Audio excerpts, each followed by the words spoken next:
All right, today we're going to tackle a sacred cow of the business world, this constant, relentless push for alignment. But what if I told you that all those meetings, all that effort, what if it isn't the solution? What if it's actually making things worse?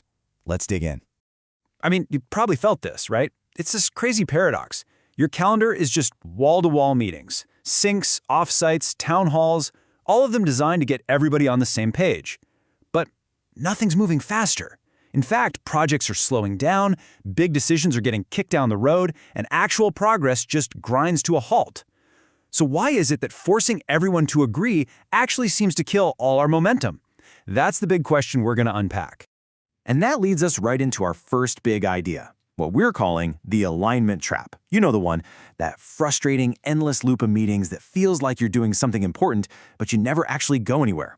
Think about it. Whenever things start to go sideways, a product launch gets delayed, teams seem to be working against each other, what's the knee-jerk reaction from leadership? Let's get everyone in a room. The playbook is always the same. More meetings, more offsites, more syncs, all in an effort to manufacture consensus and force everyone into alignment. But here's the thing, and this is the big twist. This isn't a communication problem. Not at all. This quote really nails it. Chasing alignment is often just a super expensive way to patch over a much deeper issue, a total lack of governance. It's what you do when no one actually knows who's supposed to make the final call. So what this means is we're starting with a completely flawed diagnosis. We see the symptoms, the friction, the delays, and we consistently misread what's really broken under the hood. And there's a name for this, the alignment fallacy. And let's be honest, it's popular because it's the easy way out, psychologically speaking. It is so much less threatening for a leader to stand up and say, folks, we just need to communicate better, than it is to admit, you know what, the way this company is designed, our very structure is obsolete and we have to tear it down and rebuild. One's a soft people problem, the other is a hard, scary, structural one. Which brings us to the absolute core idea of this whole explainer. Alignment is not something you do to fix a problem. It's the result you get when the system is already working the way it's supposed to. Think of it like the final score of a game. It tells you how you did, but it's not a play you can call to win. So, let's be really clear about what a lagging indicator is. It's an outcome, something you measure after the fact. You can't just pull a lever labeled alignment and expect it to happen. True, genuine alignment just appears naturally when everyone in the system knows exactly who has the authority to make which call. You can't force it with another meeting. You have to build a structure that produces it for free.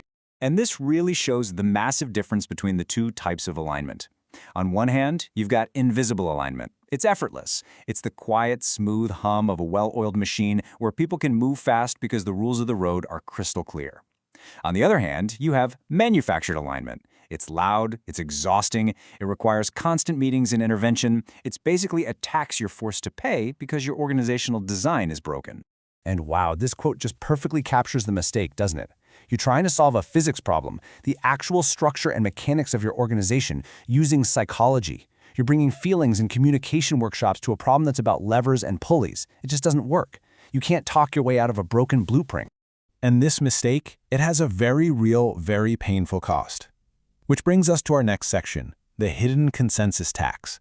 This is the explosive, hidden price companies pay when they avoid clear authority and try to make everybody agree on everything. So what exactly is this consensus tax? Well, it's all the wasted time, the squandered energy, and the lost momentum that gets burned up when there isn't one person who can just make the final call. Instead of one person deciding, now you've got a committee of 10 people negotiating. And you've seen what this looks like, I'm sure. It's the meeting before the meeting. It's spending days socializing an idea just to make sure nobody's going to block it later. Every single decision, big or small, becomes a painful negotiation, and decision-making slows to an absolute crawl. This quote is just brutal, but it's so true. It reframes this whole consensus-building dance for what it really is. It's not collaboration. It's a situation where progress is literally held hostage until every single person's demands are met. It's incredibly inefficient, and it just sucks the life out of an organization. Okay, let's make this super real. Imagine you have to make a pricing decision. Now, in a well-structured company, the path is clear. Finance gives their input. Then bam, the head of product marketing makes the call. Done. Simple. But what about the consensus path? Oh boy, suddenly sales wants a veto, customer success wants a veto, brand has serious concerns. And what happens? You're stuck in meeting purgatory. The final decision? It's some lukewarm compromise that nobody loves, and honestly, probably doesn't work.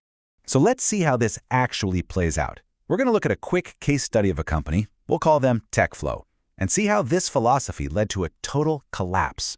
So TechFlow was a pretty successful SaaS company. But as they grew, as they doubled their headcount, everything started to slow down. So what did leadership do? They made that classic, flawed diagnosis. The problem is silos. Their big solution? A company-wide mandate for something they called radical alignment, which basically meant every team needed to sign off on everything. And the result? It was an absolute catastrophe. In just 2 quarters, only 6 months after they rolled out radical alignment, the company's ability to actually ship work, their throughput, fell off a cliff. It dropped by 40%. They were busier than ever, in more meetings than ever, and producing way, way less. You can see the death spiral right here. The mandate for alignment directly caused a collapse in productivity. And while TechFlow was busy aligning, what happened? A competitor shipped a key feature they'd been stuck debating for months. The final nail in the coffin? Their VP of engineering, totally fed up with the paralysis, quit.